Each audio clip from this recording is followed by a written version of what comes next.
Hi, welcome to AMSA Utah. In conjunction with Virtual AMSA Health Day, we will be uploading a series of videos related to sex education. Here is a list of our videos that will be uploaded on a weekly basis.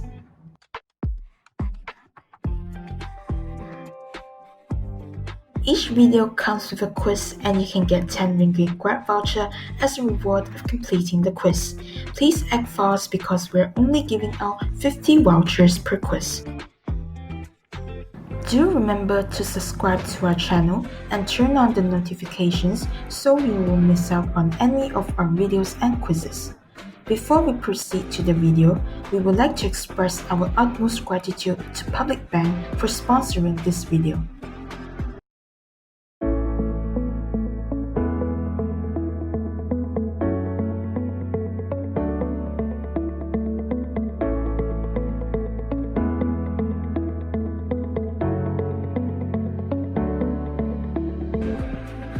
So, today we will talk about sexuality education in Malaysia.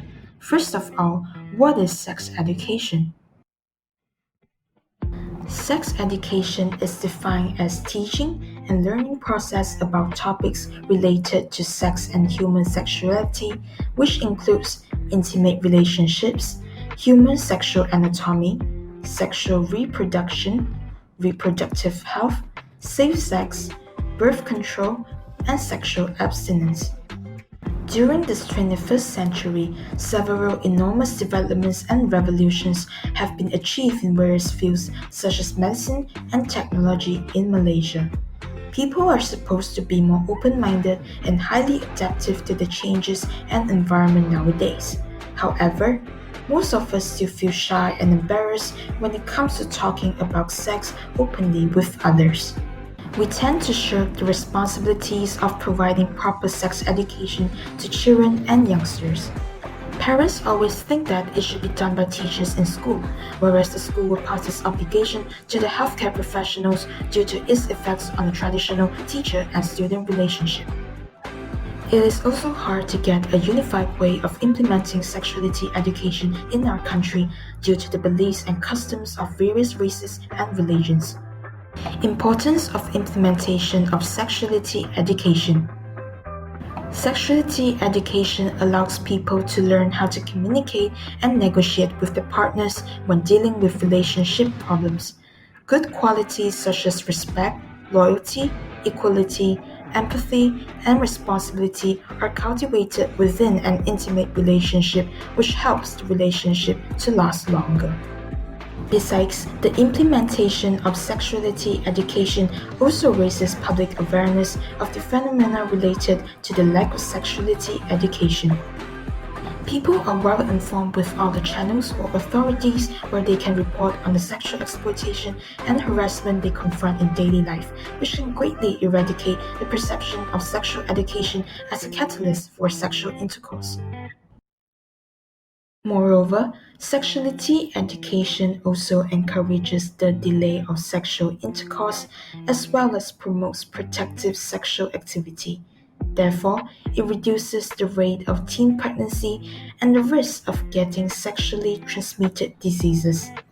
Adolescents and young adults may opt for contraceptive measures before engaging in any sexual activity to ensure their sexual health and avoid unwanted pregnancies. Undeniably, sexuality education brings tremendously more benefits than harm.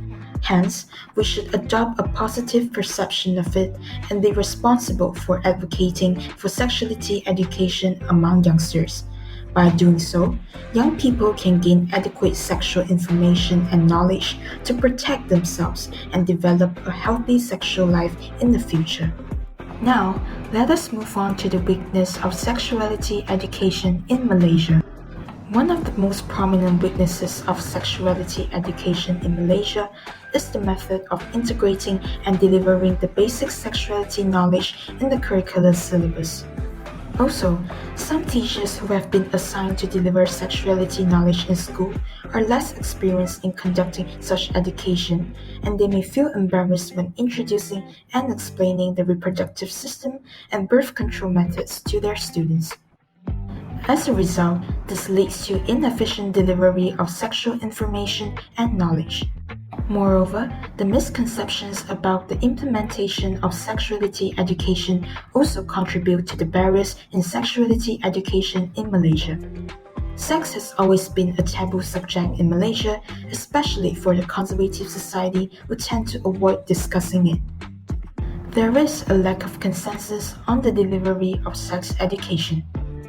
Some may think it will only encourage early and premarital sexual intercourse in youth and promote sexual risk-taking behaviors. There are also some rather extremists who perceive sex education as an equal thing as sexual intercourse.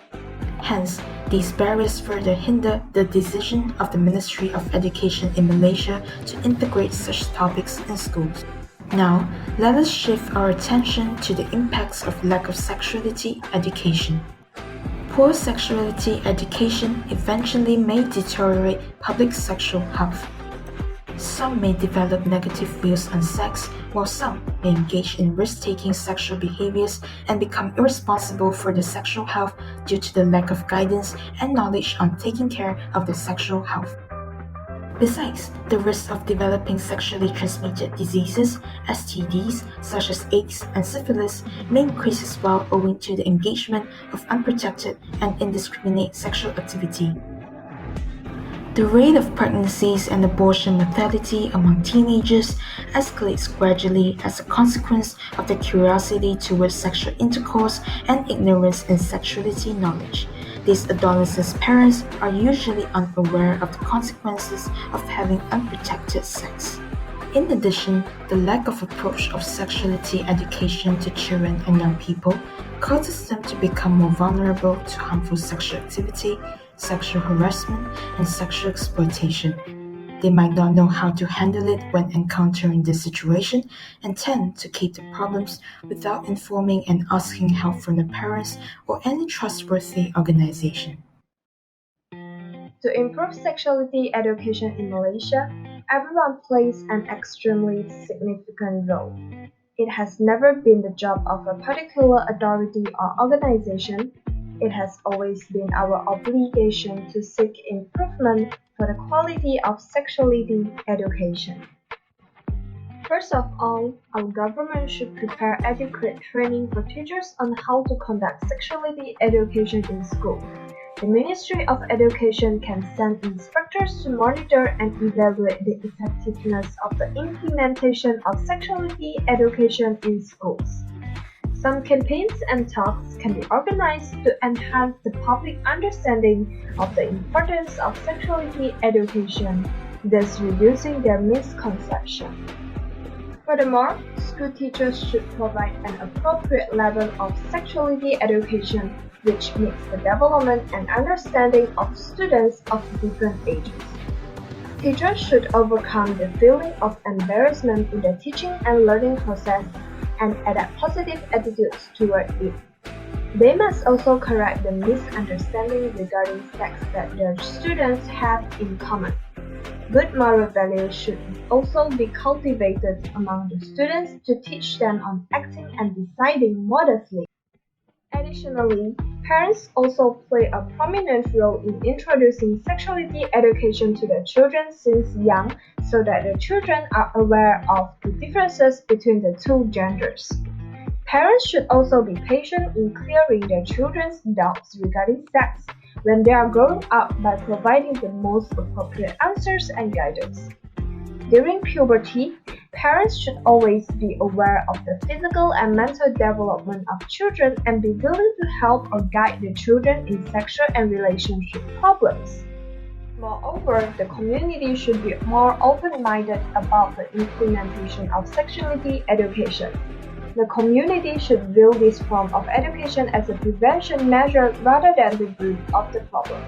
Besides, the community can also carry out and engage actively in sexual health programs to equip themselves with adequate knowledge on how to care for their sexual health.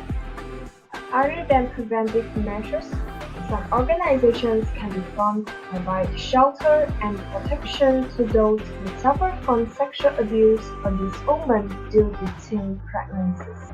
Local news outlets have been reporting many cases of baby dumping in our country, and the main cause of these tragedies is the lack of physical and mental support from the young mother's families and partner. Shelters can provide a community to support them as well as non-judgmental care throughout their pregnancy. Thanks for watching! Please remember to try out the quiz in the description box as you have got a chance to get a 10 ringgit Grab voucher upon completion. If you think this video is helpful, please don't forget to like and share it. Make sure you hit the subscribe button below and turn on the notifications. See you in the next video!